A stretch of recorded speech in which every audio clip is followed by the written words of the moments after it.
que a gente recebe, vamos dizer, um amigo, um irmão de caminhada, um irmão de fé, o Ítalo Mendes. Ele que é conselheiro tutelar da cidade de Manaus, da Zona Sul 2, onde ele trabalha com 12 bairros da Zona Sul. O Ítalo é bacharel em Direito, é advogado, é palestrante e está no seu terceiro mandato como conselheiro tutelar. O Ítalo já tem uma certa experiência já no trabalho como conselheiro. E é um prazer, Ítalo, ter você entre nós, professores. Aqui é um grupo de professores que trabalham na Zona Sul, Zona Leste e Zona Norte, né? Sul porque é onde fica o nosso setor, né? E a Zona Leste e a Zona Norte. E também temos um departamento lá dentro, uma Oca do Conhecimento, que fica dentro do SIGS, em parceria com o Exército, e um espaço de educação ambiental lá no Manauara Shop, que é o Espaço ECAM. Seja bem-vindo a este grupo de professores.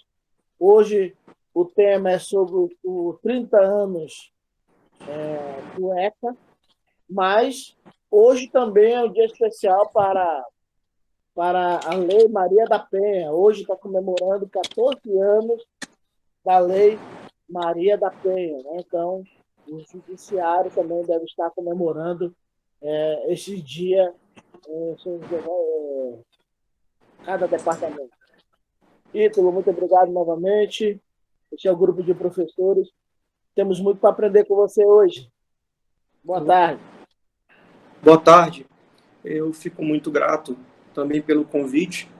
Uma das coisas que eu mais gosto na vida é de falar do meu ofício, do meu trabalho e poder contribuir naquilo que eu posso para ver uma sociedade melhor, né?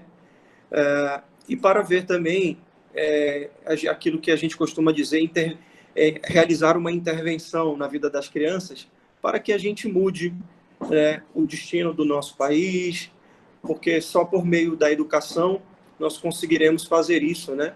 Inclusive inclusive a educação ambiental, ótima iniciativa, a gente acaba, né, por não conhecer a rede por completo e tudo que ela pode nos oferecer. Eu já tinha ouvido falar no termo Oca do Conhecimento, até mesmo pelas publicações que você fazia, Everton, né? Eu sempre, olha, Oca do Conhecimento, achava inclusive um nome interessantíssimo, né? Eu acho muito interessante esse nome, legal. E é isso aí. A Constituição nos convida a fazer isso, né? Preservar o meio ambiente, defendê-lo para as presentes e as futuras gerações, diz o artigo 225 da Constituição. Então, acho uma iniciativa muito positiva. Estou aqui para somar, né? Estou aqui para somar, para a gente ter uma conversa muito boa nessa tarde e falar um pouco do meu ofício, que está bem próximo também da educação, porque vocês educam e eu contribuo para que esse direito chegue de forma efetiva nas crianças cujos pais não assistem devidamente. Ítalo. Só vamos logo tirar nossas dúvidas, né? Como a gente vai perguntando com você. 3 anos cada mandato, conselheiro? 5 anos? Como é que está agora? Só para a gente ter uma noção. O mandato do conselheiro, agora em virtude de uma alteração legislativa que teve no ano passado, passou a ser de 4 anos, né? Reconduções permitidas agora, nós não temos mais um limite de recondução. Houve uma alteração legislativa primeiro, eu acho que em 2012, que passou o mandato para 14 anos. Aí veio uma nova alteração legislativa ano passado, que passou a permitir a recondução de indeterminada, ou seja, o conselheiro exerce o 4º mandato, se ele passar pela seleção e a comunidade entender, elegê-lo, ele pode voltar reiteradas vezes. Então, hoje o mandato é de 4 anos, previsto pelo ECA. Quando, vamos dizer, dos 30 anos do ECA, você já está atuando há quase 10 anos já nesse processo como conselheiro. 10 né? anos. E você deve ter, desde desse processo inicial, visto vários entraves para que se cumpra o que está escrito no ECA, E com certeza você deve já ter visto vários avanços também, né? Gostaria que você falasse para a gente, né, do ECA, quais são os entraves ainda encontrados e esses avanços que nós temos para o direito das crianças e dos adolescentes. Então, o Conselho Tutelar, diz o artigo 99, ele aplica medidas em casos tanto de omissão dos pais ou responsáveis, no caso da omissão estatal, e em caso em razão da conduta do próprio adolescente ou criança, né? Então, nós somos um órgão que encaminhamos, que orientamos, que aplicamos medidas, né? O próprio Conselho Tutelar já é um avanço, por conta de que, com o advento do ECA, na década de 90, né, no ano 90, inclusive, nos anos 90, o ECA traz com ele a criação do Conselho Tutelar, que nada mais, nada menos um órgão responsável por zelar pelo cumprimento dos direitos das crianças, né? Então, onde há um direito violado, existe um conselheiro que pode atuar. Então, esse é um avanço do ECA nesses 30 anos, né? O ECA dá amplitude aos direitos da criança, prevendo direito à educação, direito à crença religiosa, direito à liberdade, direito de se expressar, sendo que anteriormente ao ECA, o Código de Menores visava apenas o adolescente, o menor vulnerável, o menor delinquente, focava muito nisso e não focava na questão de atribuir direitos, assegurar direitos. Então, nós temos muitos avanços sim com o ECA. O ECA é uma lei que eu costumo dizer bonita, né? É claro que no nosso Brasil, a própria Constituição prevê vários direitos e os assegura, né? Porém, a aplicação de forma ampla não depende somente, né, da Constituição. Então, a gente teve um avanço com isso, com o advento do Conselho Tutelar. Temos, sim, algumas limitações, né? Temos que vencer muito e, aos poucos, nós estamos vencendo, né? Vivemos um momento atípico também da nossa sociedade, em que assegurar um direito também de educar, o acesso, né, para as crianças se torna cada vez mais difícil também, porque é uma situação muito atípica, né, que nunca tínhamos vivenciado. Mas a gente vai vencendo as barreiras do dia a dia, né? A nossa rede de proteção vai se fortalecendo em todos os aspectos, né? E nós vamos gradativamente melhorando, porque as coisas não melhoram assim de um dia para o outro. Eu queria fazer um questionamento, posso? Pode. Ítalo, eu sou a Gina, eu estou coordenadora das OCAs, do Conhecimento Ambiental. Essa é a nossa equipe de educação ambiental. E esses espaços chamados OCAs, ele também representa um avanço. Eu não sei se você sabe um pouquinho a história, que esses espaços de educação ambiental, eles foram construídos, eles foram disponibilizados pela Vara de Meio Ambiente através de compensação ambiental. Como forma de fazer com que o infrator ele não se responsabilize só em pagar a multa, mas ele tem a responsabilidade também de entender que ele não pode mais vir a delinquir e que ele precisa realmente se responsabilizar pelo meio ambiente das gerações presentes e futuras também, né? Então, isso é um avanço muito grande, assim como a nossa Constituição de 88, assim como o Estatuto do Menor, assim como a Lei Maria da Penha, né? Então, é assim, muito significativo a gente viver no Estado democrático de direito, né, Ítalo? Muito. Então, o meu questionamento é o seguinte, o ECA tem, como você colocou, tem muitos artigos, quase 200 artigos, né? E regulamenta diversas formas de direitos, né? Da criança e do adolescente. Eu queria... Meu questionamento é em cima de um aspecto. Eu acredito que nesses 30 anos nós tivemos avanços significativos nas implantações das políticas públicas, né? Voltado para a infância e a juventude. Porém, é o meu questionamento, nós lidamos com alunos, a gente acompanha as mídias, acompanha o que acontece na nossa sociedade, porém, a gente vivencia diariamente a situação das nossas crianças vítimas de violência, inclusive no âmbito familiar, pelo padrasto, pelo primo, pelo irmão mais velho. Então, o meu questionamento é o seguinte: o que está faltando, conselheiro Ítalo? Leis mais rígidas ou maior engajamento da família e da sociedade nessa rede de proteção? Oportuna a pergunta.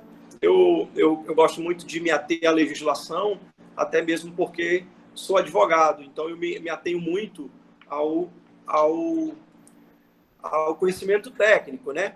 Então, para iniciar, o Estatuto, no artigo 18, diz que...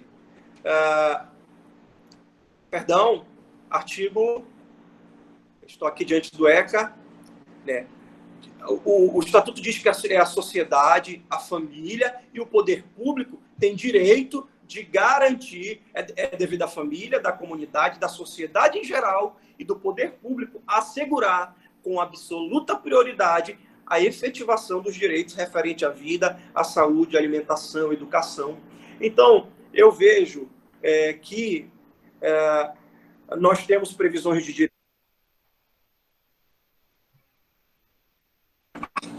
Perdão, era a ligação. Nós temos previsão de direitos, mas para assegurá-los, nós temos que dar as mãos. Eu cito um exemplo. O ECA prevê o direito à educação de uma criança, né? O Estado provê a educação.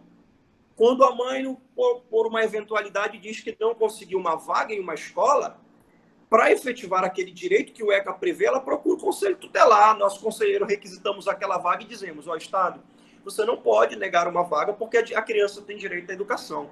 Conseguimos a vaga, a criança é inserida na rede de ensino.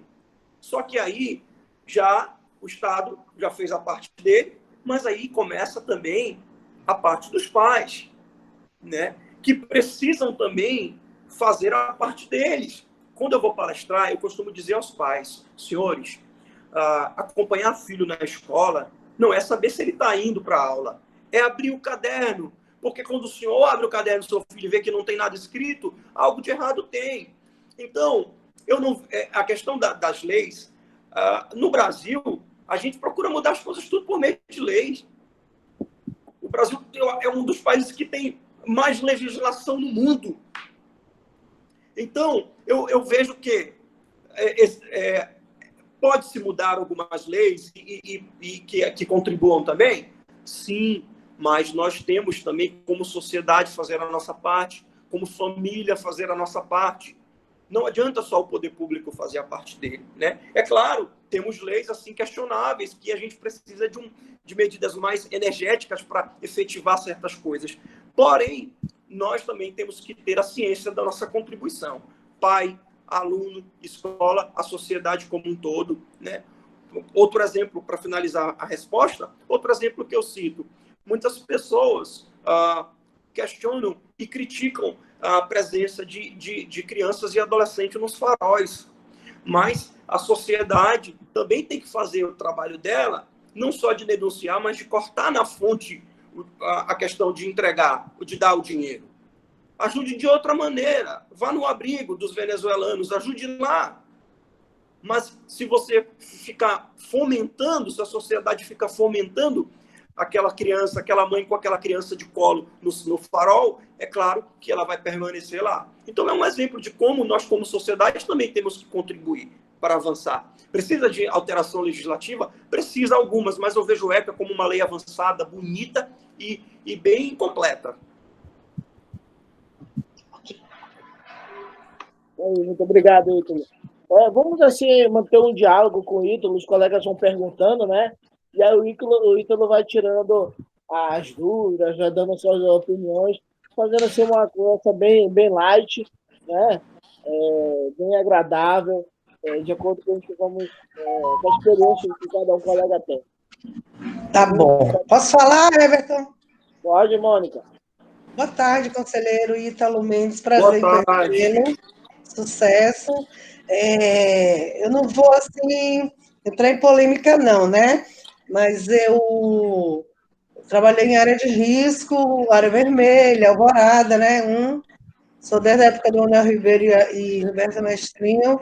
Eu sei da dificuldade, tem alguns colegas conselheiros aqui, mas a pergunta que eu queria te falar, eu até anotei aqui, em relação às fiscalizações que vocês fazem, se acontecem em bares, em boates, tem que ter a presença, vocês sempre vão acompanhado com certeza, da Polícia Militar, questão de segurança, né? E também sobre isso que eu estou falando, né? E nessa época agora, nessa pandemia, que todo mundo sentiu, todas as famílias, a nossa realidade, cada um tem sua realidade no seu estado, no seu município, né? Imagina no interior. E vocês têm enfrentado, né? Vocês estão trabalhando, mas eu acredito que as denúncias aumentaram muito em relação às crianças e adolescentes, né? E eu fico muito triste quando eu vejo assim, essa juventude, principalmente relacionada à droga, né? E queria que você desse assim, se eu pudesse, o Conselho Tutelar estava nas reuniões com a gente, porque sou 32 anos funcionária pública. Nas nossas reuniões de pais para pegar boletim, só ia aqueles pais mesmo. Tinha pai que nunca apareceu lá. No dia que a pedagoga pegava o celular, vinha pai, mãe, família toda pegar o celular de volta. Então, essa dificuldade, essas coisas assim, isso é um choque de realidade, mas nós, professores, de sala de aula, que a gente acompanha, o pessoal da OCA, é incrível, né? Eu acho que a gente tem que ter uma conscientização, tentar, o poder público, trabalhar muito em cima da família, né? Entendeu? Não é só família carente, não, é a família mesmo da classe média alta, porque acredito muito que um dia vai dar certo e eu tenho muita esperança que as coisas vão melhorar. Um abraço, não sei se eu fugi um pouco, mas é mais ou menos isso que eu queria te perguntar. Tchau. Certo. Então, vamos lá. Para a primeira questão dos eventos noturnos, bares, boates e tudo mais, né? O Conselho Tutelar, ele não é um órgão de segurança pública e nem um órgão que tem poder de polícia no sentido administrativo, não é só no sentido de segurança pública. É claro que nós não podemos ficar inerte mediante denúncias, né? Agora, é interessante informar uma coisa. Houve uma alteração legislativa também que passou a considerar crime aquele que vende, que expõe, que entrega e que oferece bebida alcoólica para crianças e adolescentes. Antigamente isso era era um crime pequeno, né? Agora passou a ser uma pena mais alta. Tá vendo, professora Gina, aí um exemplo de penalização mais alta, que antigamente era bem branda, agora o legislador viu que há necessidade de agravar o fato daquele que fica vendendo bebida alcoólica para criança e adolescente. Mas, voltando à pergunta da questão da fiscalização noturna, fica mais com o juizado competente, que é o juizado do juizado infracional, né? Eles recebem, é claro, podem passar para a gente esse tipo de denúncia, e a gente pode notificar o dono, saber, porque essa questão de criança e adolescente em eventos noturnos, bares, boates e afins, tem também a questão do alvará competente, que muitas vezes as casas não possuem, né? Quanto à questão, então isso tem que ser comunicado ao juizado e a gente também procura saber se tem ou não. Às vezes, nós acompanhamos a polícia militar, a polícia civil em operações noturnas, porque eles nos convidam para que a gente também haja mais como um órgão ali de proteção, né, para acompanhá-los quanto à questão da diligência e tudo mais, e ver se os direitos estão sendo preservados, né? E se caso também eles façam uma operação em que uma criança está ali, um adolescente, né, sem a presença da família, encontra-se uma situação de vulnerabilidade e risco, aí a gente já está lá para agir, né? Quanto à questão também da dificuldade na periferia, de efetivar os direitos, de fato, né? De fato, a gente tem um desafio muito grande. Por exemplo, nós somos... Aí a questão também da pandemia ter aumentado as denúncias. Aumentou as denúncias na questão da pandemia. Nós não paramos, o Conselho, eu costumo brincar, alguns o ofício não permite parar, né? Eu infelizmente fui acometido do Covid, então ali no ápice do Covid eu peguei Covid porque a gente trabalha visitando casa, a gente não tem como trabalhar se não tivermos o contato. E nós somos 5 conselheiros para atender 12 bairros aqui na Zona Sul 2. Nós temos um veículo para atuar, e aí nós temos fontes de denúncia. 2 discos de denúncias, que é um municipal e um federal. Nós temos denúncias presenciais, nós temos encaminhamentos do Ministério Público para atendermos diligência, solicitações da juíza da infância para atendermos algumas diligências também. Então, você imagine, nesse período de pandemia, eu acho que como os meninos estavam mais em casa, choveu aí de agressão, choveu, até mesmo os crimes de exploração aumentaram. Eu acho que em toda a minha vida de conselheiro, eu nunca abriguei tanta criança como nesse período de pandemia. Então, difícil trabalhar nesse período, né? Porque a gente tem que entrar em casas. Eu peguei o Covid, eu ultrapassei um pouco dos dias da minha quarentena por conta do receio de contaminar pessoas, né? E quando eu voltei, eu tive que atender uma diligência para a doutora do juizado, e quando eu cheguei dentro da casa, tinha uma idosa lá, com quase 90 anos. Eu digo, Jesus amado, se eu tivesse contaminado aqui, eu poderia estar ceifando a vida dessa senhora indiretamente. Mas são os desafios que a gente enfrenta. E a gente também não pode parar, porque somos um órgão permanente, diz o artigo 131 do ECA, e somos uma instituição necessária, né, para resguardar direito de criança. Luciana Everton. À vontade, professora Luciana, perguntar. Oi, Ítalo. Então, eu queria saber se o ECA é um documento que se ele é revisto periodicamente, se já está pré-estabelecida essa periodicidade de revisão, se já teve muitas nesses 30 anos, ou não, ele é estabilizado? Conforme o avanço da sociedade, o avanço tecnológico, né, as coisas também vão tendo que se adequar e mudar. Antigamente, nós não ouvíamos falar, né, em crime cibernético, crime de internet, calúnia, difamação de internet. Hoje a gente já ouve falar porque a gente tem essa necessidade, né? Nós somos um mundo muito conectado. O Estatuto é uma lei de 1990, a Lei 8609, de 13 de julho de 1990, né? E de lá para cá, o Estatuto vem recebendo muitas alterações. Recebeu em 2016, recebeu em 2019, muitos dispositivos vão sendo acrescentados ou modificados. Por exemplo, esse do Conselho Tutelar. Quando eu entrei no Conselho Tutelar em 2012, o conselheiro tinha 3 anos de mandato, depois mudou para 4, como o Everton perguntou. Depois, o conselheiro só podia ter uma recondução, agora está ilimitado. E com outros fatores, uma alteração legislativa também recentíssima, né? É a questão da viagem, que foi alterado. Adolescente só até 16 anos, né, que pode viajar sem a presença dos seus pais. Antigamente, bastava ele ser adolescente, bastava ele ter acima de 12, podia viajar, botar o mochilão na costa e viajar sozinho. Hoje não, né? Foi uma alteração legislativa do ano passado, né, já na nova presidência aí, que alterou, né, porque também virou essa necessidade, eu acho que para evitar o tráfico de crianças, a exploração, né? E aí, agora, só menores de 16 anos que podem viajar. Então, não existe uma periodicidade para revisão, mas, fazendo-se necessário, as inclusões ou adequações, né? Sim, sim. É que nem a Constituição Federal. É de 80, mas eles vivem emendando. Então, o legislador propõe as leis, né? Se a gente for pesquisar no site do Congresso ou do Senado, a gente vai ver inúmeros projetos de lei de alteração do ECA, né? Vai sempre mudando. Obrigada. Obrigado, Ítalo. Agora vamos à professora Eliana. Eliana está querendo a palavra. Seja bem-vinda, Eliana.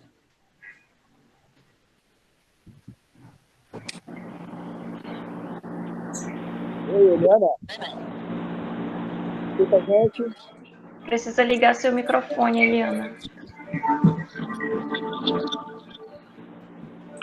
Boa tarde a todos. Boa tarde. Saber sobre o retorno, né, dos nossos alunos no mês de setembro, previsto para o mês de setembro, se existe alguma providência específica do seu setor em relação a isso, para resguardar a saúde dos alunos e tudo mais. Como é que está sendo pensado esse retorno dos alunos? Professora, no mês de setembro. Qual é o seu nome, professora? Eliana. Professora Eliana, muito oportuna a sua pergunta, e eu tinha certeza que eu ia me esbarrar com ela. Eu tinha certeza que eu me esbarraria com essa. Olha, eu vou dar uma opinião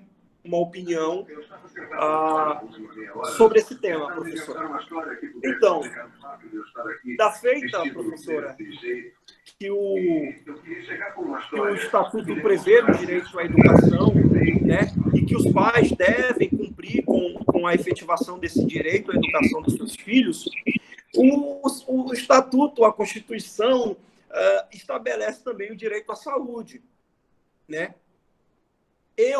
Eu penso que nós vamos nos esbarrar com muita falta, com muita ausência de alunos. E isso, consequentemente, vai ser informado por vocês a nós. E eu lhe confesso que a gente vai ter que ver como é que isso vai ser entendido. Como é que isso vai ser entendido pelo Judiciário, pelo Ministério Público, né? Porque nós estamos num conflito de dois direitos fundamentais, que seria o direito da educação e o direito à saúde. Como professores, como eu vou acionar um pai que não quer enviar o seu filho para a escola por receio do Covid, ou por receio dele trazer o Covid para dentro de casa, né? O meu pai tem mais de 70 anos, o meu avô é quase centenário, né? Everton pode chancelar o que eu estou falando. Eu fiquei com muito receio de fazer, né, de prejudicar o meu pai e meu avô.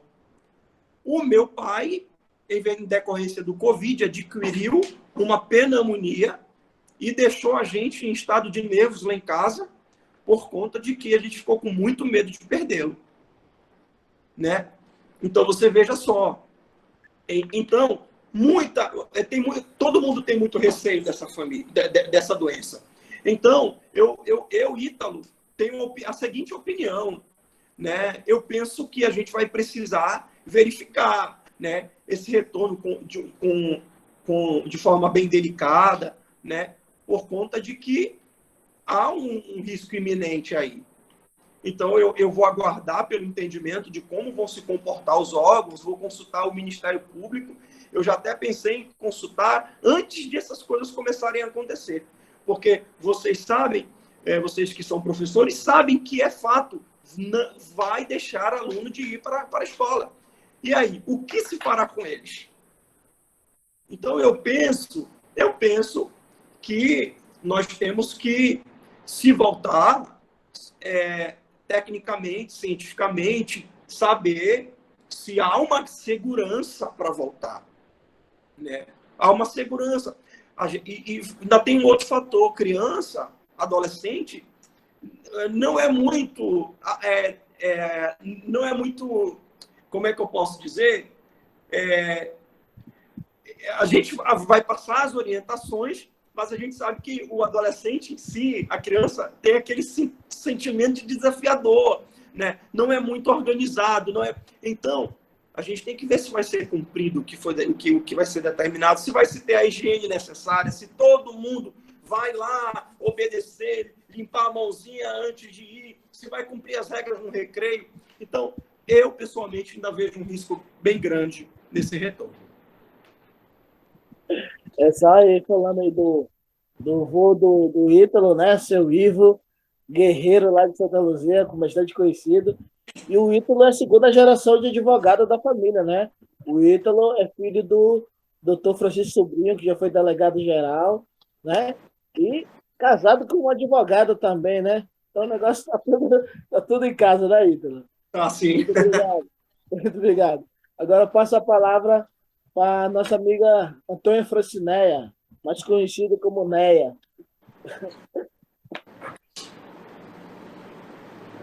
Boa tarde, conselheiro. Boa tarde, colegas. Então, a minha questão, gostaria de perguntar se vocês têm alguma parceria institucionalizada com os CRAs, porque tem muitas famílias que, às vezes, nos procuram em busca de direitos, com relação à pensão, questão de guarda de criança, e às vezes a mãe ela é encaminhada ao CRAS, e chega no CRAS, a família volta, ou então ela vai para o Conselho Tutelar e ela tem que ir para o CRAS, e às vezes nesse caminho não há um amparo àquela família, e a situação ela fica sem resolução, e também esses órgãos ficam em descrédito, porque a família diz que não funciona, que um empurra para o outro e não há solução. Aí tem uma outra situação que às vezes a família vai ao CRAS ou vem a nós, mas ela necessita de um amparo legal. Por exemplo, a mãe, ela mora na mesma casa, tem uma questão de violência, ela precisa se ausentar desse espaço, mas ela não tem como se manter legalmente. Ela precisa de um amparo, de uma guarda legal. Então, eu gostaria de saber se vocês têm essa parceria, essa rede, né, de guarda nessas situações. Professora, então, eu fiz em decorrência do vídeo que eu fiz para a escola José Tavares de Macedo, dele ter tido uma repercussão muito boa, eu fiz um novo vídeo. Esse novo vídeo já está com quase 1.500 visualizações, eu coloquei ele anteontem numa rede social. Eu só falo sobre guarda e conselho tutelar nesse vídeo, por conta de que é muito presente no conselho tutelar essa questão da guarda. Então, professora, deixa eu lhe explicar. Olha lá, tem alguns fatores que dificultam essa questão da guarda, né, de assegurar judicialmente certo direito após aí uma separação, ou até mesmo de um avô, de uma tia, obter uma guarda. E isso, eu volto também ao que o Everton falou ainda há pouco, o desafio. O que acontece? A mãe que precisa de guarda, a avó, o tio, a tia que precisa pleitear a guarda de um adolescente, o Conselho Tutelar, ele não ofere guarda, né? Nós temos sim uma parceria com os CRAs, mas nessa questão da guarda, só quem pode conceder guarda no Brasil é o Poder Judiciário. E para isso, a pessoa tem que pleitear esta guarda por meio de uma ação cabível, que é a ação de guarda. O que acontece? As nossas instituições, elas são deficientes. Elas não têm um número suficiente para ofertar um serviço célere, de qualidade. Por exemplo, nós, o Conselho Tutelar e a Defensoria. Então, quando uma mãe vem nessa condição para o Conselho Tutelar, nós encaminhamos ela para a Defensoria Pública, para que ela entre com uma ação de guarda.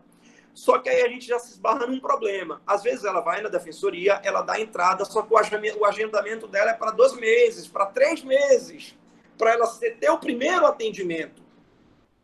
Aí ela já se esbarra no primeiro desafio. A senhora quer um exemplo, professora? Às vezes, quando vão matricular um aluno na rede de ensino, vocês sabem disso. Às vezes é uma tia que já cria um menino há 10 anos, uma avó que já cria um adolescente há 15 anos, há 12 anos, com o jeitinho brasileiro, mas nunca solicitou a guarda desse adolescente. E, às vezes, são infantes, são menores que não vão mais retornar para o seio familiar, para a mãe nem para o pai. Já tem ali a avó como mãe. mas nunca pleiteou a guarda, por conta da dificuldade, por conta de que é demorado, mas a gente tem que procurar fazer aquilo que é correto. Então, então é isso. Às vezes nós encaminhamos, né, para a defensoria, e a pessoa acaba até desistindo por conta da burocracia, muitos reclamam para mim. Nós, do Conselho Tutelar, não podemos intervir na guarda quando a criança não está em situação de risco. Nós só intervimos na questão eu não digo nem de guarda, mas de com quem está a criança. Tiramos uma criança do lar, ou tiramos uma criança da mãe, entregamos ao pai ou um parente, quando aquela criança está em situação de vulnerabilidade. Dou um exemplo. Uma adolescente de 15 anos, aí, 16, 13 anos, mora com a mãe, por exemplo, né, e um padrasto. Ela narra para uma professora que o padrasto, isso já acontece muito na prática, narra para a pedagoga ou para a professora que o padrasto a violenta sexualmente. A professora chama o conselho tutelar e nós ouvimos a adolescente. Havendo procedência na versão dela, ela atestou, ela insistiu naquela declaração. O que nós fazemos? Nós fazemos o procedimento de delegacia, e se ela tiver uma família extensa, né, um parente próximo, nós entregamos ela para aquele parente, senão vai para o acolhimento, para o abrigo. Então, nós do Conselho Tutelar intervimos nestes casos exatamente. Quando são os casos em que é a questão de obter uma guarda, mas que não é situação de risco, tem que passar pela Defensoria Pública e pelo Judiciário. Então, a gente encaminha para lá. Não é nem tanto com o CRAS, né? Não é nem tanto com o CRAS. É com a Defensoria e nós encaminhamos para lá. Muito bem. Agora nós temos a pergunta, Ítalo, da professora Maria de Lourdes Santana, tá? No nosso grupo nós temos 2 Maria de Lourdes. Desculpa, Everton. A Sueli havia se inscrito anteriormente a Lourdes Santana. Ah, tá. Desculpa. Eu olhei. Realmente é você.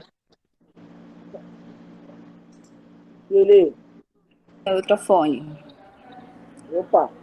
Tá me ouvindo? Sim.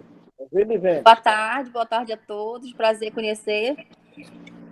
Professor, professor não, Conselheiro.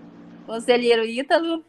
É assim, por exemplo, ontem eu passei num lugar que eu vi que tinha várias crianças no sinal e eu vi que tinha uma pessoa bem mais velha com elas.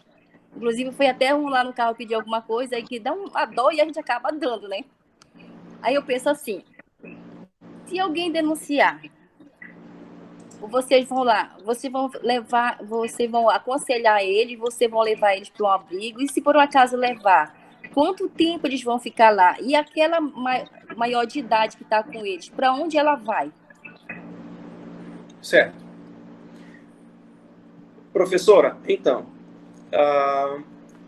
a primeira coisa que a gente tem que analisar nessa pergunta também é que hoje nós temos brasileiros em situação, né, de mendicância, né, e nós temos venezuelanos. Uhum. E muitos. Houve-se uma discussão danada se a gente podia atuar contra os venezuelanos por se tratarem de estrangeiros, e muitos deles são índios uaraus, né? São indígenas. Então, questionava-se muito se nós podíamos atuar nessa questão dos venezuelanos. Então, voltando à pergunta, né? Então, Brasil, Manaus, Boa Vista, ninguém estava preparado para essa imigração de venezuelano para o Brasil, especificamente para Manaus e para Boa Vista, de uma forma tão massífica, né? Uhum. Tão grande. Então, isso aí já acaba por desestruturar um pouco a nossa rede, porque a gente tem que dar um jeito de acolher, de estruturar esse pessoal aqui, né? Então, o primeiro desafio começa por aí.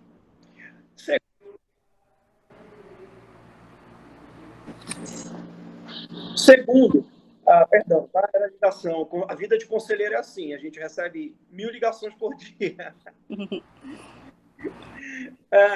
Então, então a questão dos meninos no farol, né? A primeira coisa, como eu falei, eu acho que a sociedade tem que contribuir. Não dá. A segunda coisa é o desafio que a gente enfrenta, né? Por quê? Quando a gente recebe a denúncia, né? Nós somos um órgão permanente, então nós temos um disque denúncia, que eu posso dizer daqui a pouco para vocês o telefone. Nós temos um disque denúncia, ele é 24 horas. Semana passada me ligaram porque eu fui abordar uma mãe em frente a uma drogaria na Torquato Tapajós e fui fazer a abordagem dela. Estava com 2 crianças lá. Eu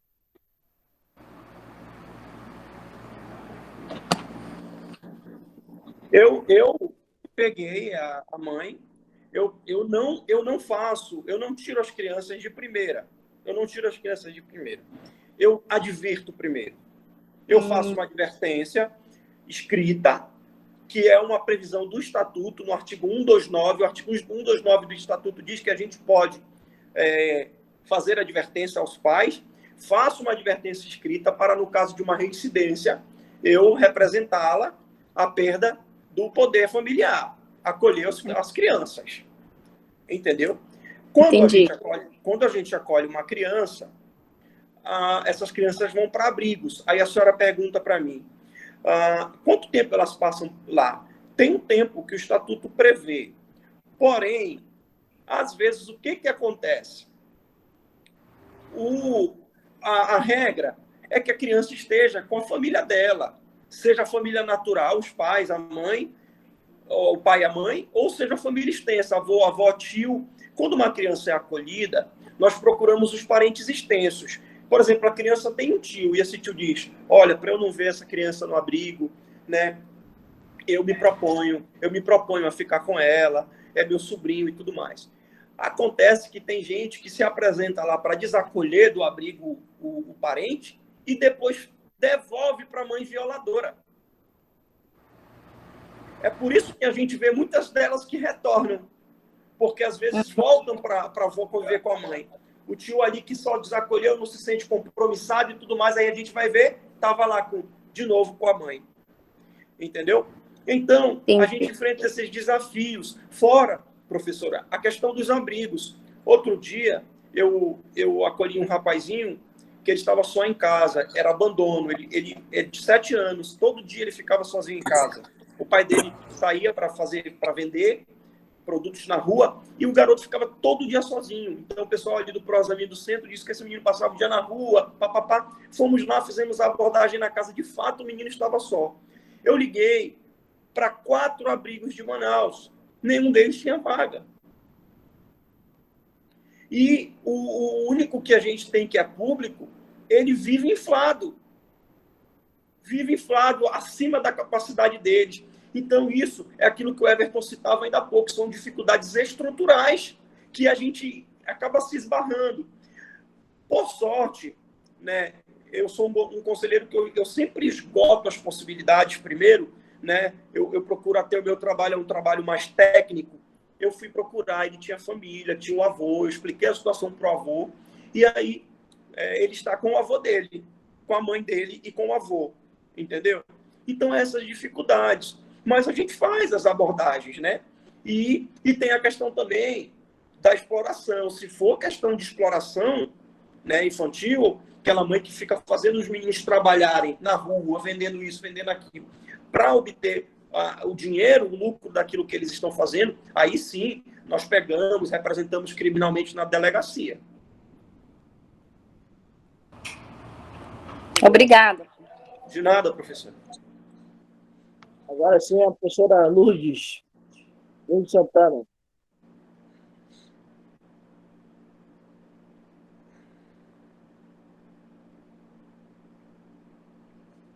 Alô, Lourdes. Pode ligar seu microfone, Lourdes.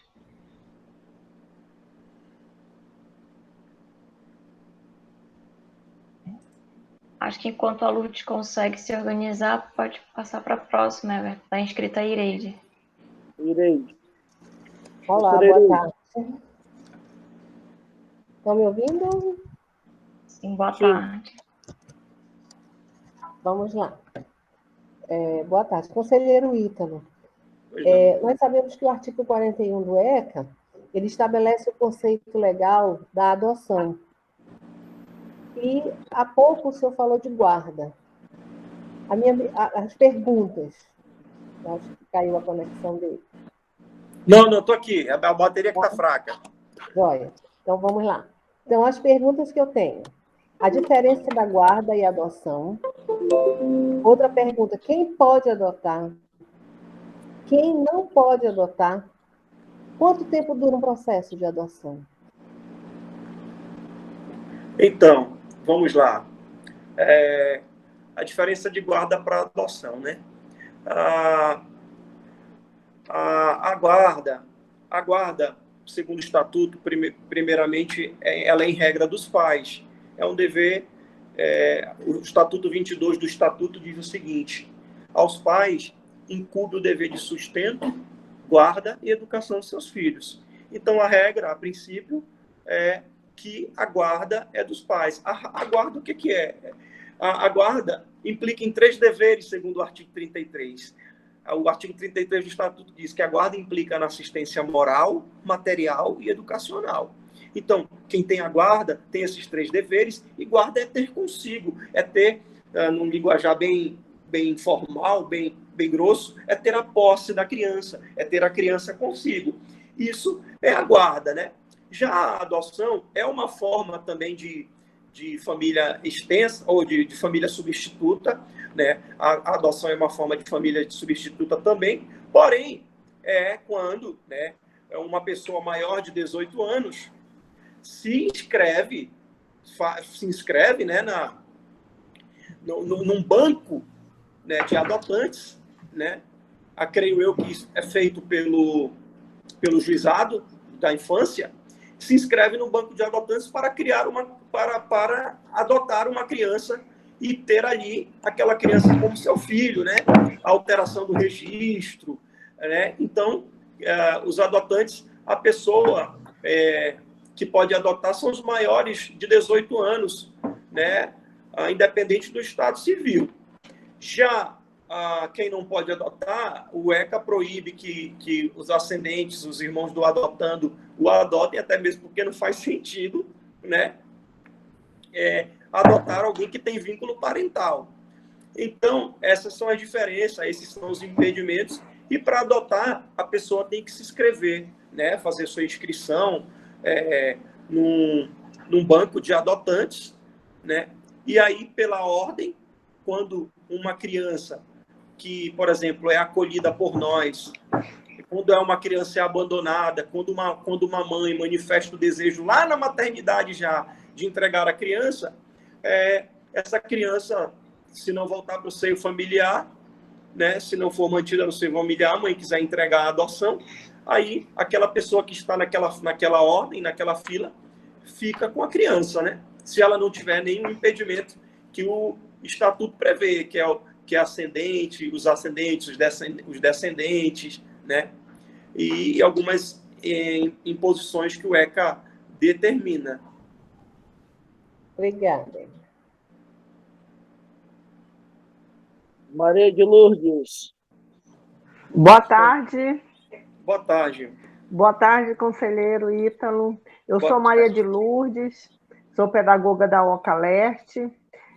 Só a título de complemento em relação à guarda, eu quero dizer que eu sou prova viva disso, dessa insistência de ter um sobrinho legalmente como meu, né? Eu tenho a guarda dele, mas a partir do momento que eu entrei na defensoria, eu já entrei ciente que eu ia passar um longo tempo, e Sim. Foi um longo tempo, né? Mas eu estava preparada para isso. Tanto é que durou mais de um ano. A cada audiência que eu ia, era em um prazo de 3 meses cada. Eu ia, aí voltava com uma situação, até que chegou ao final. E hoje eu tenho a guarda dele, né? Hoje eu não posso... Hoje eu não digo só, eu crio o meu sobrinho, eu digo, eu tenho a guarda do meu sobrinho, que antes eu não poderia dizer isso, né? Mas a minha pergunta é mais porque, como eu já fui diretora, e a gente vivenciou, diretora da Zona Sul, mas dali para a parte do Aleixo, e aí nós vivenciávamos muitas situações em relação a entraves, né, de carros, de poder fazer visita, porque não tinha carro. No caso do conselho aqui da Zona Sul, né, quais são os entraves mais frequentes que vocês têm, mas que mesmo assim vocês continuam desenvolvendo as suas atividades? Professora, sendo bem honesto com a senhora, vou responder essa pergunta de forma bem transparente e sem receio de atestarem amanhã que não é bem o que eu estou dizendo. Uhum. Aqui, quando o novo colegiado assumiu, essa sala que nós estamos, essa sala que eu me encontro nesse momento, ela é do conselheiro Eric, reformada por ele. Uhum. A minha sala, eu não estou lá nesse momento porque meu ar não funciona. Certo? Sala reformada por mim também. E quando eu falo em reforma, a gente pediu para pintar, emassar. A última sala reformada foi a sala da conselheira Catilene, reformada pela própria também. Né? Nós somos, professora, 5 conselheiros para um veículo. 5 conselheiros para um veículo. Nós temos que atender por volta de 20 denúncias semanais. Sendo que nós temos, por exemplo, que fazer uma visita lá na Presidente Vargas, entregar uma notificação lá, e depois a gente tem que ir aqui para a Colônia Oliveira Machado, ou seja, de um lado para o outro. Isso leva uma manhã para fazer. Nós atendemos diligências. Outro caso também. Então, é uma dificuldade, né? A gente tem uma dificuldade estrutural grande. Eu não vou mentir, a gente tem dificuldade estrutural, né? É por isso. E outra, o conselheiro, ele não é como as outras instituições. O conselheiro, ele é o conselho tutelar. Eu não tenho, professora, alguém que vai entregar minhas notificações. Eu não tenho um assessor que sempre faça aqui um relatório para mim, um documento. Sou eu que faço as minhas audiências, sou eu que entrego as minhas notificações, sou eu que faço visitas, sou eu que vou na escola quando acionado. Nós nos dividimos em inúmeras atividades sem termos ninguém para auxiliar. É nós e nós mesmos. Aí você vai dizer, são 5. Somos 5. Mas as demandas também não são poucas. Então, nós encontramos muitos problemas estruturais. Para a senhora ter uma ideia, outro dia, eu fui acionado às 3 horas da manhã.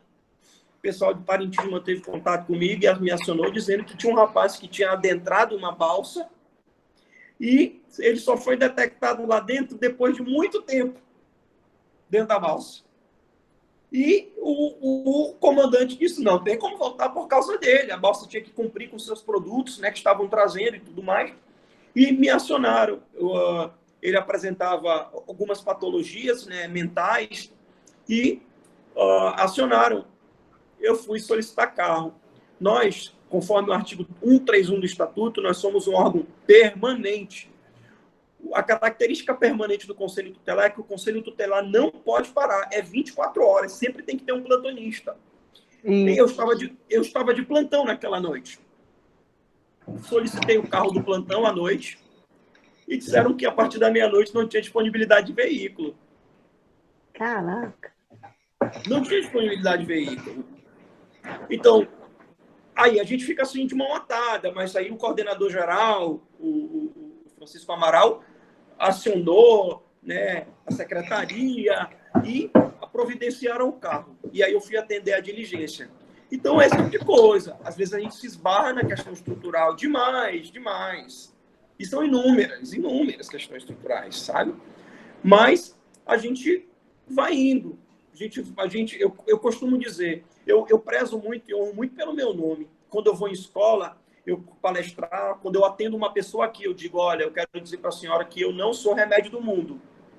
Conselheiro não é remédio do mundo, até mesmo porque a gente não depende só de nós. Quando eu encaminho, professora, um menino para um acompanhamento psicológico que seja, é preciso que o local para onde eu acompanhei esteja apto para recebê-lo e para dar aquele acompanhamento. Porque senão o que eu fiz aqui não vai funcionar. Então, esses são os nossos desafios. Obrigada, tá? Agora nós vamos ter a participação do professor Moisés, que vai conversar com você, Ítalo. Boa tarde, Moisés.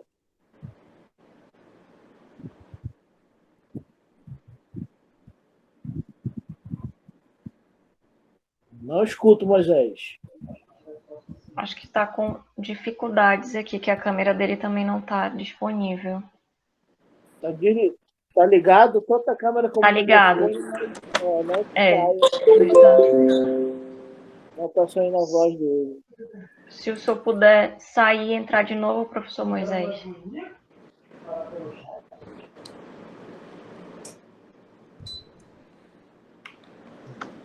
E aí deixamos aberto para mais pessoas que ainda faltam e queiram colaborar, a professora Isabel, Mazílio. Eu queria aproveitar a oportunidade, né, que o professor Moisés saiu, enquanto ele volta, para fazer a pergunta para o conselheiro Ítalo. A gente ouve muito falar, conselheiro, de rede de proteção à criança e ao adolescente, né? E a partir daí eu tenho duas perguntas. Primeiro, pelo nome rede, a gente imagina, né, entende que são vários órgãos que fazem parte dessa rede, né? Gostaria que o senhor esclarecesse quais são esses órgãos que fazem parte dessa rede de proteção à criança e ao adolescente e como que funciona essa rede. Então, professora, a rede é assim, nós conselheiros, nós trabalhamos com órgãos de segurança, com órgãos de educação, nós trabalhamos com órgãos de assistência social.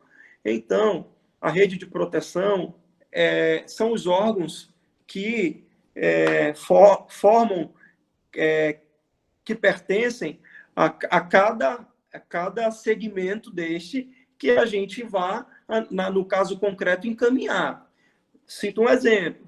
Quando uma adolescente narra para nós uma situação de violência sexual, nós temos qual é o órgão de proteção? Nós temos, primeiro, a delegacia de polícia, né? Delegacia de proteção à criança e o adolescente. Aí, para sanar todo aquele trauma, né, que aquela criança vivenciou naquela violência que sofreu, nós temos o quê como rede para fazer o acompanhamento psicológico e social? CREAS, né? E na educação, o que nós temos? Quando falta aí quando tem uma mãe que chega aqui e narra que a criança precisa, que ela precisa trabalhar e que não tem e que ela precisa colocar a criança para estudar no tempo integral, né? O bebê. Nós temos o que de rede? As creches, que são poucas, mas a gente tem a nossa rede. Então, a rede de proteção é formada dessa maneira. É uma rede bem ampla, né? Então, é difícil dizer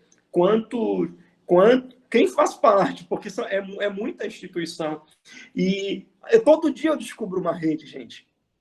Todo dia eu descubro uma rede. Vocês são uma rede que eu estou descobrindo melhor agora, né? Uma rede que faz um trabalho de conscientização ambiental. Então, não há fator impeditivo de, no futuro, eu, em algum projeto, em algum trabalho que necessite ofertar essa educação para crianças, que eu vá aí com a professora coordenadora, né, ou com o Everton e digo, Everton, olha, a gente precisa fazer um trabalho de conscientização ali. Vocês são rede também, entendeu? Certo. Obrigada pelo esclarecimento, então. Muito bem. Agora, resolvidos os problemas técnicos, vamos lá escutar o Moisés. Sou Moisés.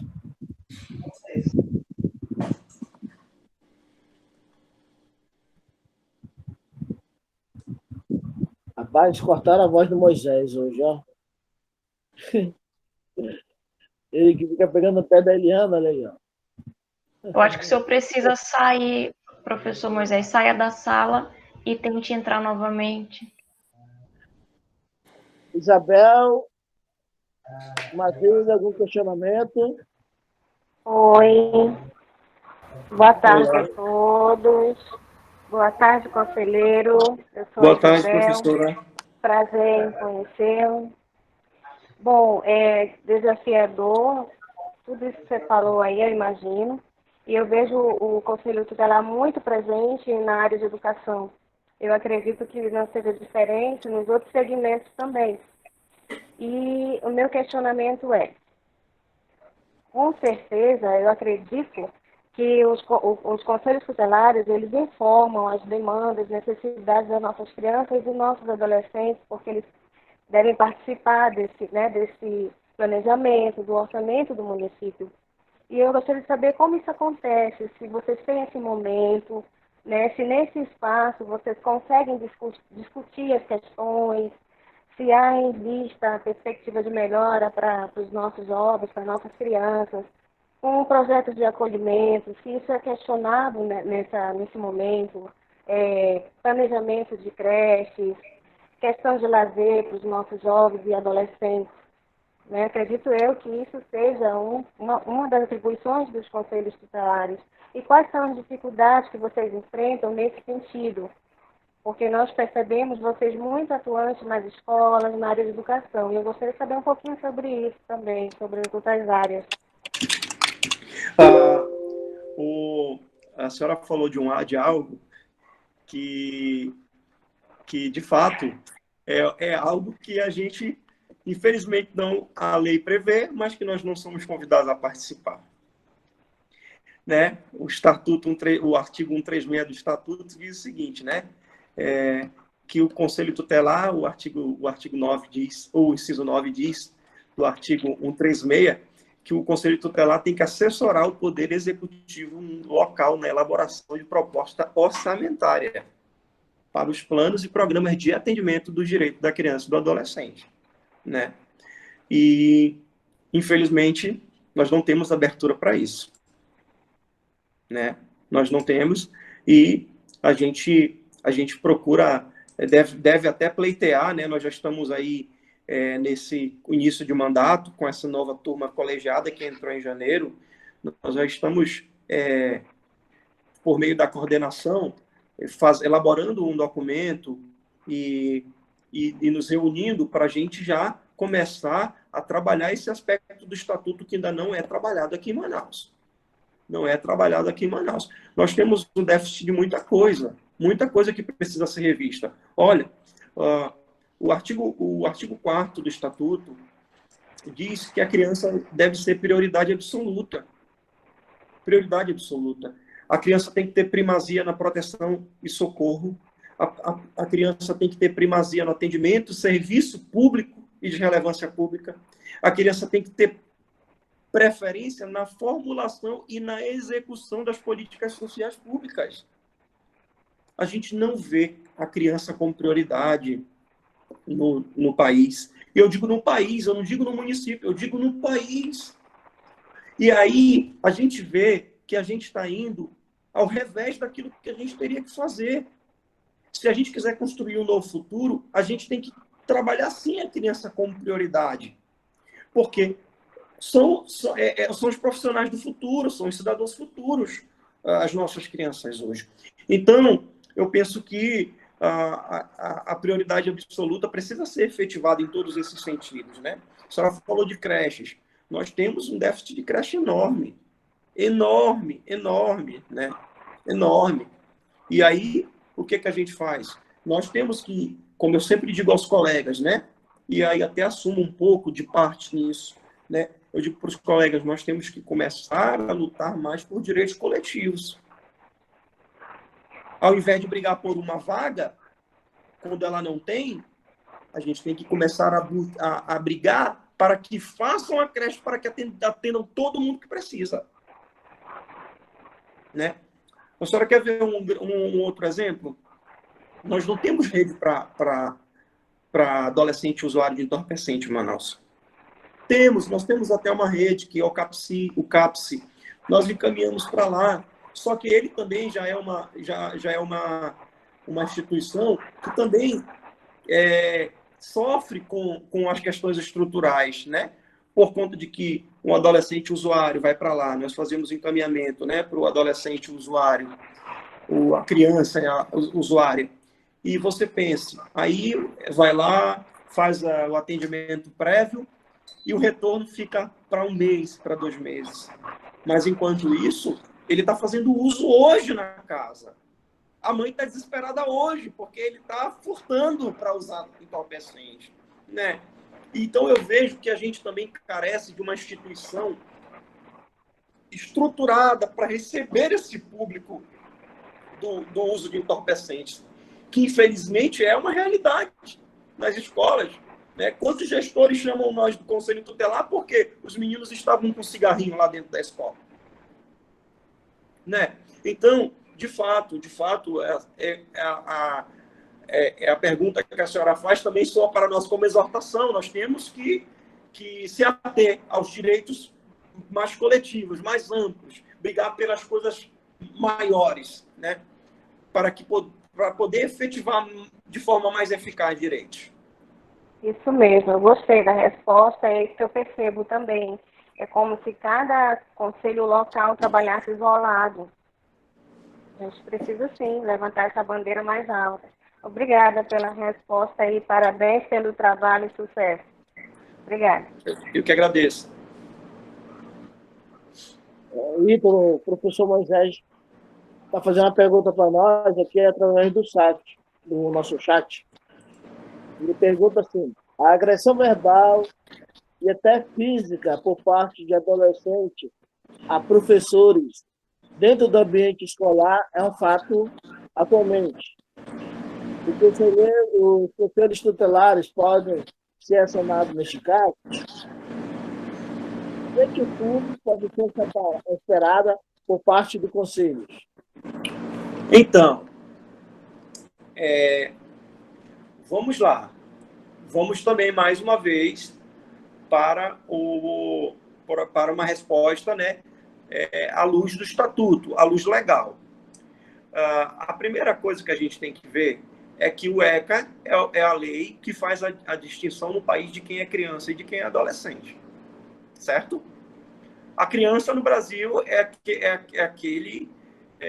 aquele ser em desenvolvimento que possui de 0 a 12 anos. E o adolescente é aquela pessoa que tem de 12 a 18. Né? Então, quando uma criança comete um delito, né? Uma criança de 0 a 12 anos comete um delito contra os professores, ele é atendido pelo Conselho Tutelar.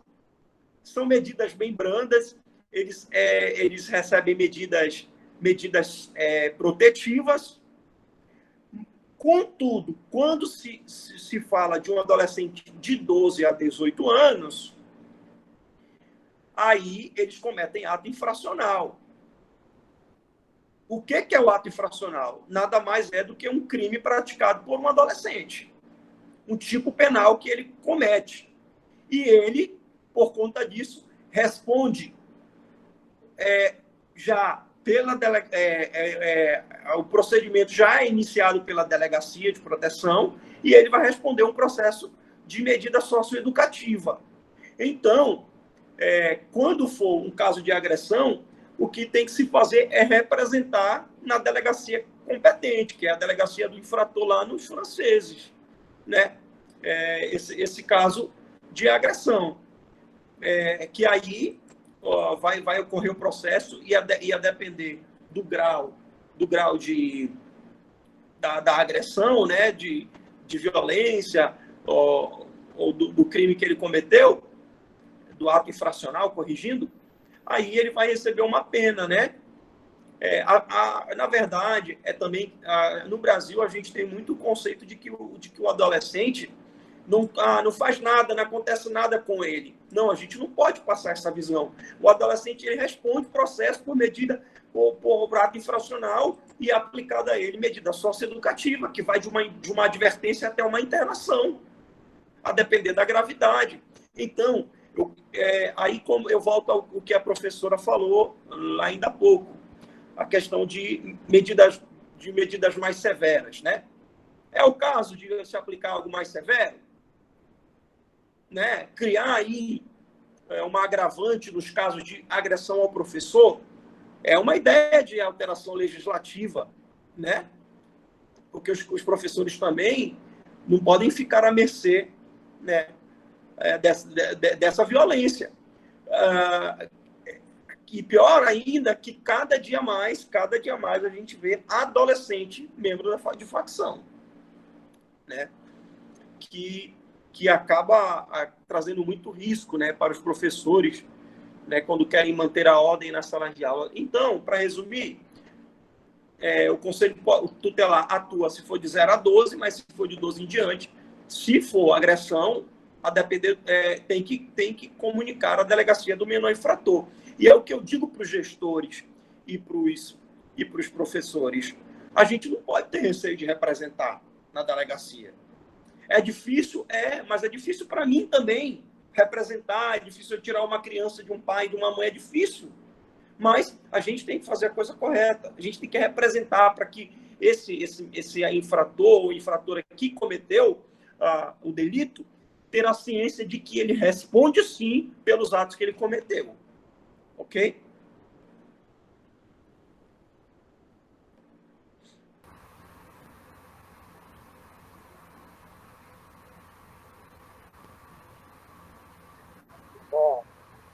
Muito bem. Everton.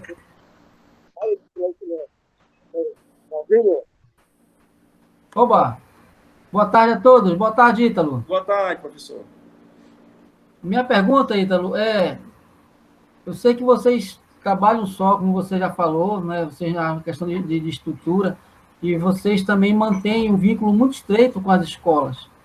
Mas eu queria saber que você falasse um pouco mais sobre os riscos que vocês encontram quando vocês vão para o campo fazer uma abordagem, principalmente nos lugares onde as crianças vivem vulnerabilidade social, onde existe boca de fumo, onde a violência elas estão mais presentes. Olha, professor, eu vou dar um exemplo para responder sua pergunta. Estava eu para atender uma diligência em certo bairro de Manaus e entrei no hip hop, né? Aqueles de palafita. Entrei e fui até uma das últimas casas da palafita para entrevistar a adolescente para colher as informações que me solicitaram. Quando eu retorno, param 3 cidadãos na minha frente e o primeiro da frente me disse, de forma bem intimidadora, boa tarde. E eu entendi que aquele boa tarde era o que o senhor está fazendo aqui sem autorização. Estendeu a mão para mim, eu estendi a mão para ele, fiquei um pouco nervoso por conta da situação e virei de costa e fui andando pedindo a Deus que quando eu virasse não acontecesse nada comigo. Nós nos esbarramos muito com situações complicadas. Infelizmente, hoje Manaus está loteada, né? Manaus está loteada. Locais que a gente tem que, né, sem autorização não entra. Aí a gente fica naquele conflito. Se chama a polícia, você está levando a polícia para um reduto, né, que você pode ficar comprometido depois, né? Mas, assim, são muitos os desafios, é intimidador, né? Não só é a questão só do crime organizado, dos lugares que a gente vai, mas até mesmo quando a gente tira uma criança do lar. O primeiro acolhimento que eu fiz, eu tirei uma criança do lar, era uma bebezinha, ela tinha, acho que ela tinha 2 anos ou menos de 2 anos. Eu me lembro como se fosse hoje. Eu peguei a bebê, era um relato de que os pais eram usuários, ela era maltratada, negligenciada. Estávamos eu e uma colega, a colega com mais experiência com bebê, né? Na época eu não era pai ainda, A colega pegou a bebê no colo e foi analisar. A criança, assim, pegou a fraldinha, abriu um pouco, né? E a gente percebeu que aquela menina estava tomada de assadura. E um ambiente completamente hostil, o pai usuário, a mãe não tinha muita capacidade, né, discernimento para... A criança foi retirada. Quando eu saí no veículo, ele apontou para mim e disse: eu vou te pegar, eu vou te pegar. Né? Eu já fiquei num fogo cruzado entre PM e uma família também que eu fui acolher no centro da cidade. Isso já foi ali para perto da Emílio Moreira, né? Tinha lá um casal também dependente químico que lançou um bebê ou um colchão no chão, numa calçada, estava lá com um bebê recém-nascido. 2 policiais da Polícia Militar foram comigo, né? E quando a gente chegou no local, o pai não se intimidou mesmo com a presença da polícia e foi barra para os policiais o conterem. Aí o policial pegou e desferiu um tiro para cima, e aí ficou aquela correria dos usuários que estavam próximos ali, e eu no meio do fogo cruzado também, querendo só a criança para fazer o meu trabalho. É desafiador, professor. É desafiador. É desafiador. É assim a nossa vida. E ao mesmo tempo, né, muitas vezes o trabalho de vocês, de conselheiros, vocês se tornam verdadeiros heróis, né? Salvando essas crianças dessas situações. É o que compensa. É o que compensa. Né? Situações perigosas. E aí, mais ainda, a partir de hoje, mais ainda, aumenta o nosso agradecimento pelo trabalho que vocês fazem. Sabe que não é fácil. E eu também não teria a coragem que vocês têm, né, de estar aí no meio. A gente acompanha você nas redes sociais, vê aquelas situações mesmo das palafitas, situações de lugares em que não é área vermelha, já é mais do que roxa, né? Chegou também a senhora Maria de Lourdes, a Lourdinha. Lourdinha, dê uma boa tarde para nós. A senhora vai fazer alguma pergunta? Boa tarde, Ítalo. É um prazer revê-lo. Boa tarde, professora.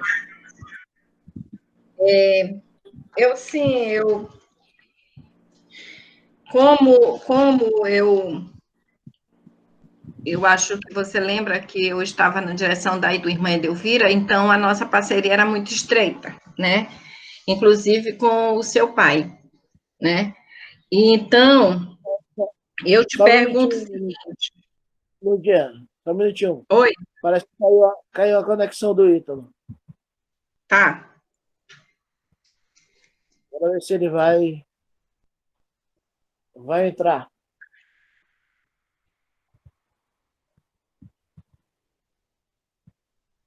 Ele tinha comentado que a bateria dele estava fraca. Eu não sei se foi isso. Boa tarde para todos, né? Desculpem aí eu ter entrado agora, mas é porque eu tive um problema aí para resolver de família. Boa tarde, Lurdinha. Obrigada Boa aí pela tarde, Lurdinha.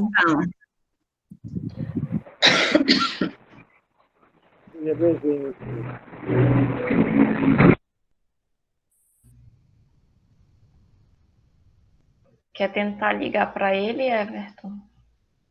É porque eu estou usando o meu celular, né? Só se eu sair da...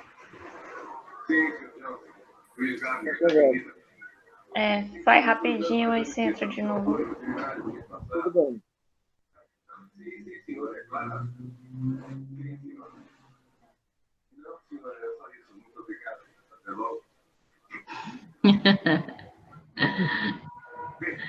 Esse Moisés é cheio de ideias. Obrigada, Moisés.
perguntou, Everton. Eu não consegui falar com ele, eu acredito que a bateria do celular tenha descarregado, né?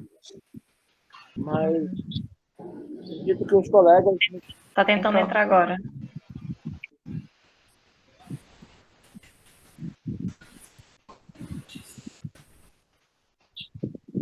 Conseguiu entrar, hein? Entrou. Só está com o microfone desligado. Entrou. Ainda está faltando quem se posicionar? Só Lourdes Aiden. Está desligado, Ítalo. Ítalo, seu microfone está desligado, mano.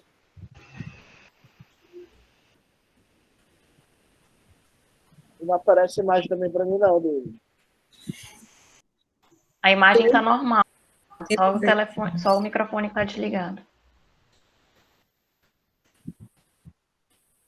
Mas eu acredito que a Lourdes pode dar sequência na pergunta dela. Será que ele está nos ouvindo? Está ouvindo, ele sinalizou com a cabeça que sim. Ah, então tá. Então vamos lá. Então, Ítalo voltando, né?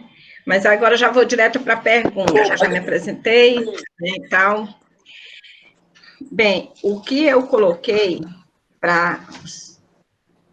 são duas situações em si. Qual foi o seu maior desafio que mudou as suas estratégias de atendimento para realizar os direitos da criança? Aí, quais os encaminhamentos para medidas socioeducativas? E quais foram os avanços que o ECA teve durante esses 30 anos? Obrigada. Estão me ouvindo agora, professores? Sim, estamos te ouvindo e vendo. Ok. O primeiro fator, assim, na questão do meu atendimento, eu tenho um pai, o meu pai é delegado de polícia, servidor público há 40 anos. Meu pai é delegado de polícia, criou a mim e meus irmãos com punho firme, né? Nessa época o ECA nem existia ainda, e o papai... Então, mas o meu pai, em todo cargo que ele exerceu, ele gostava muito da vida comunitária, e ele gostava muito, muito de ouvir as pessoas. Muito de ouvir as pessoas. Ele tem uma sensibilidade grande para ouvir as pessoas e para humanizar, assim, o atendimento, sabe? Então, alguns fatores, assim, me fizeram, assim, me moldaram para atuar aqui no Conselho. Um deles é essa questão de que, por exemplo, eu chego aqui no Conselho Tutelar, se eu vejo pessoas na recepção, eu quero saber o porquê que elas estão ali. Sabe? Eu quero resolver logo, eu não gosto de deixar ninguém esperando, porque eu penso que o cidadão é o nosso maior motivo de exercer a função. Outra coisa, a gente vai se moldando, né?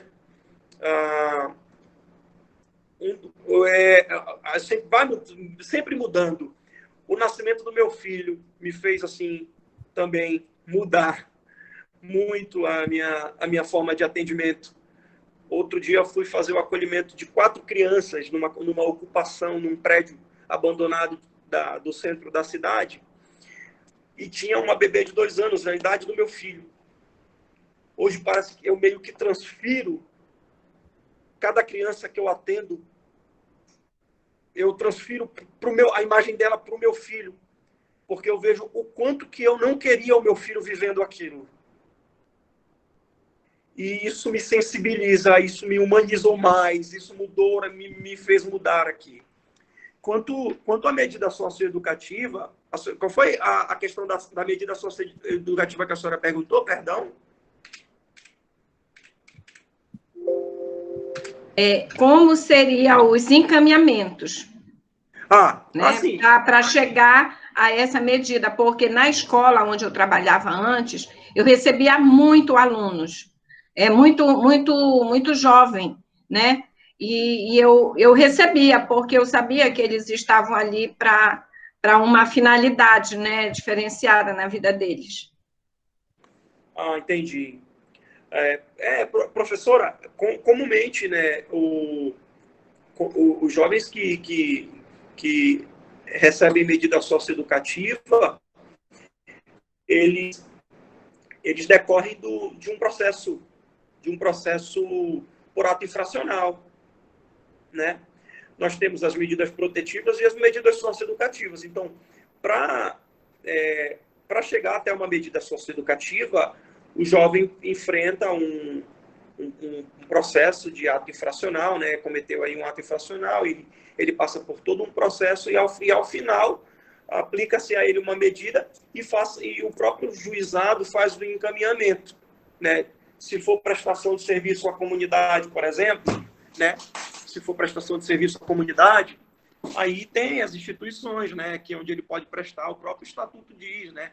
Que quais são as instituições religiosas, hospitais, escolas, quem estiver apto para receber recebê-los para dar esse acompanhamento e contribuir, né? Fico feliz com a sua visão de que eu sempre recebia. Fico feliz em ouvir isso, porque o adolescente, a criança, ela precisa de uma intervenção na vida. Por isso que a gente chama de realizar intervenção. Eu gosto dessa palavra, realizar intervenção, porque, de fato, a gente intervém, né, para melhorar. Então, quando a senhora se abre a um encaminhamento de uma medida socioeducativa, a senhora está se abrindo a uma oportunidade de intervir positivamente na vida de um adolescente que vem de um histórico de crime, de ato infracional. Né? Realmente. E qual foi a terceira pergunta, professora? O que mudou no nosso ECA durante esses 30 anos? Qual foi a mudança? Qual foi os avanços que ocorreram? Tá. Porque houveram muitas medidas, né, complementares, outras mudaram, muitos artigos, né? Sim. Qual foi o avanço real? Olha, o primeiro avanço latente real é que o ECA substitui um código de menores que se voltava apenas para o menor à margem, o menor delinquente, o menor abandonado, e ele não se atinha a atribuir direitos para as crianças e garantias, né? Então, eu acho que o maior avanço foi esse, né? O entendimento do legislador de que, no Brasil, toda criança é sujeita, é objeto de direitos e garantias, né? O Código de Menor via a criança como objeto. Já o Estatuto vê a criança como sujeito de direitos. Sujeito Sim. de direitos e garantias. Então, para mim, esse foi o maior avanço. E como eu respondi ainda há pouco, a professora perguntou, o ECA vai sendo melhorado? Vai sendo. E vão criando coisas. Aqui você tem ainda há pouco o exemplo. Antigamente, você vendia bebida alcoólica para uma criança ou um adolescente, e você respondia por um crimezinho não. Hoje em dia, não. Hoje em dia, tornaram crime vender bebida alcoólica para criança e adolescente. Então, são avanços periódicos, né?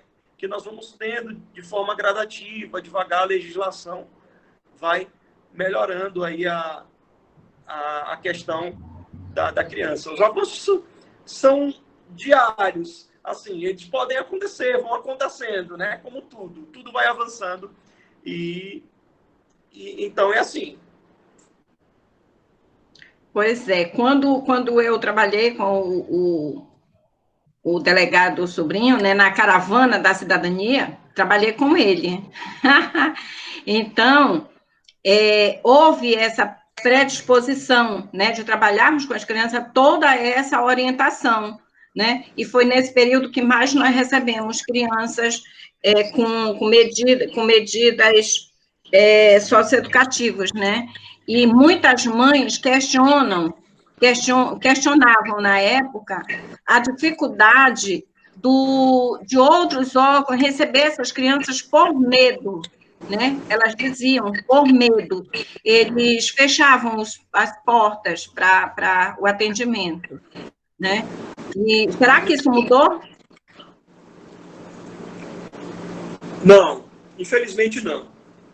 Infelizmente não mudou, né? Ainda há o receio muito grande, né? Quando o menino é encaminhado para a medida socioeducativa, muitas vezes, qual é o teu delito? É roubo, né? Assalto. Aí já se fica com aquele receio, né? Então, muitas instituições têm receio desse tipo desse tipo de acolhimento, né? De receber esses adolescentes. Mas, às vezes, o que a gente precisa na vida é de oportunidade, né? Olha, eu vou lhe dar um exemplo. Outro dia, às vezes sempre chegam ofícios do juizado que aplicam as medidas para que a gente acompanhe, né? Se os meninos estão indo, se eles estão acompanhando as medidas. Eu notifiquei uma mãe para saber com ela se ela estava cumprindo a medida.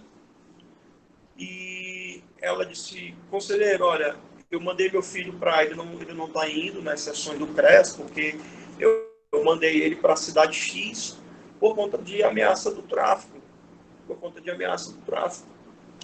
Né? E eu fiquei com medo de matarem ele e tudo mais, porque ele já tinha sofrido uma ameaça real, a arma não funcionou quando tentaram atirar nele, né? E aí ela, com medo, o mandou.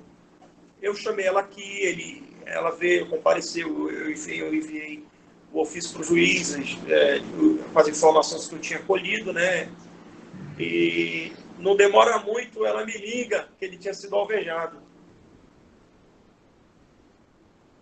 Pois é, né? Tinha sido alvejado. Graças a Deus não veio a falecer, né? Então a gente se a gente fechar cada vez mais as portas para esses meninos, eles só vão ter como opção crime. Com certeza. E aí, pelo que você está falando, eu estou percebendo que estreitou bem, né, a relação de vocês com o juizado da infância, né, porque também era uma dificuldade anteriormente, né, e pelo que você está falando, aproximou bastante, né, isso é muito bom a gente saber. Estreitou muito. Inclusive, olha, nós hoje, do Conselho Tutelar, nós estamos só aguardando a providência da Secretaria, que vão agora nos dar um aparelhinho, que como fosse um pendrive, que a gente chama de token, em que a gente vai diretamente poder enviar as nossos relatórios e peças jurídicas ao Poder Judiciário. Maravilha. A gente já vai poder, é um avanço, a gente já vai poder enviar diretamente. Então, isso para nós facilita muito. Acaba a burocracia do papel, acaba a demora. Quando eu fizer o acolhimento de uma criança que eu quiser comunicar à juíza, eu direto aqui da minha sala vou fazer o documento expondo os motivos pelo qual eu fiz aquele acolhimento e vai direto para ela. Ai, maravilha, olha. Muito bom, muito bom. Obrigada, Ítalo. Um abraço lá no seu Francisco Sobrinho. Diga para ele, a Lourdinha mandou um abraço para o senhor. Diga sim, professor, um abraço. Muito bom falar com você. Obrigada. De nada. Bom, e com isso, né, Ítalo, acho que temos mais algum colega que quer fazer um questionamento? Mais alguém? Senão, eu vou passar a palavra para a nossa coordenadora, a professora Gina, para te agradecer. Você preparou aquele momento especial para a gente, Ítalo? Vai poder enrolar? Não, né? Pela tua cara. Ítalo. Não ouvi. Eu também não ouvi. Da música, tu preparaste alguma coisa ou não? Desculpa, esqueci o violão, não trouxe. Desculpa.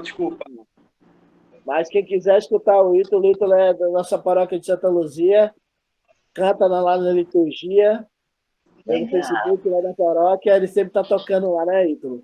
Na missa. 20 anos de paróquia já. Só, para aí, não entra muito detalhando, tá, Ítalo? Senão tu vai me entregar. Tá bom? Vou mesmo, que tu foi meu catequista.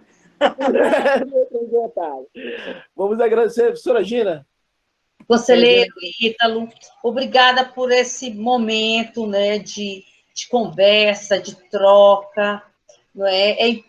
Foi muito rico para a gente, que vivencia a todo momento nos nossos espaços essa violação de direitos, essa preocupação com as crianças que vivem em área de vulnerabilidade, em situação de vulnerabilidade também, né?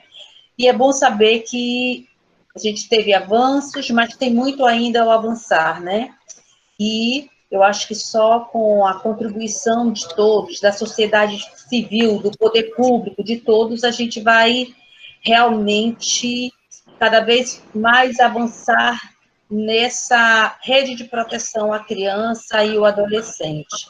Quero dizer também, conselheiro, que em 2016, logo no início da segunda gestão do prefeito Arthur, nós desenvolvemos um trabalho com o delegado Sobrinho, seu pai, e eu fiquei muito feliz em saber que você é filho dele, é uma pessoa muito preocupada com a comunidade, como você colocou, um advogado, um delegado que humano, é uma figura, assim, exemplar. Eu fiquei muito feliz em saber que você é filho dele e fiquei muito feliz em conhecê-lo. Externalize para ele o nosso abraço, o nosso respeito por ele, e que bom saber que ele está bem. E nossos agradecimentos aqui em nome da equipe.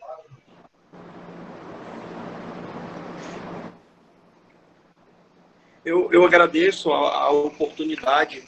Eu costumo dizer que eu amo falar do meu trabalho, eu amo falar daquilo que eu faço, e eu me esmero muito por esse ofício. Enquanto Deus me permitir estar aqui, eu vou viver isso aqui com intensidade. A gente, às vezes, até mesmo na dúvida do que fazer, a gente tem que procurar fazer a coisa certa, né? O meu pai me ensinou isso. O meu pai me ensinou a valorizar as pessoas, independente do que elas são, independente de que condição elas estejam. O meu pai é um ser humano incrível, muito humilde, e a ele eu devo todo esse senso de justiça que eu tenho, de superar as minhas limitações. Às vezes eu faço até mais do que o meu trabalho. Eu vou no meu carro, eu me sensibilizo com uma situação e eu vou procurando aí, se for possível, eu bato até na porta de um secretário que eu nem conheça, mas eu vou lá para eu falar daquela situação eu mesmo, sabe? Para minimizar os problemas de uma criança, do adolescente ou de uma família. E era o que eu queria encerrar dizendo. Eu agradeço muito, muito mesmo a oportunidade de estar aqui. Foi uma experiência para mim hoje incrível, incrível, incrível. Essa roda de conversa. E então eu fico muito agradecido pelo convite que vocês, o Everton aí abriu os caminhos e vocês aceitaram. Eu estou aqui na Zona Sul de Manaus, atendendo Morro, São Lázaro, Betânia, Educandos, Lagoa Verde, Crespo, Santa Luzia e Educandos. Estou aqui. Eu não vou conseguir resolver todos os problemas, mas aqueles que estão dentro do meu limite eu resolvo e eu faço aquilo que o meu ofício me permite fazer. Então, eu sei que isso é desafiador para mim, é desafiador para a rede de ensino, que hoje tem tantos desafios, tem o desinteresse, tem a falta de acompanhamento da família, tem o crime organizado, tem as questões estruturais, mas nós temos que fazer aquilo que nos é possível. Fazendo aquilo que nos é possível fazer, eu acho que a gente já pode deitar à noite e dizer que a gente tem a consciência tranquila. Obrigada. A Érica vai bater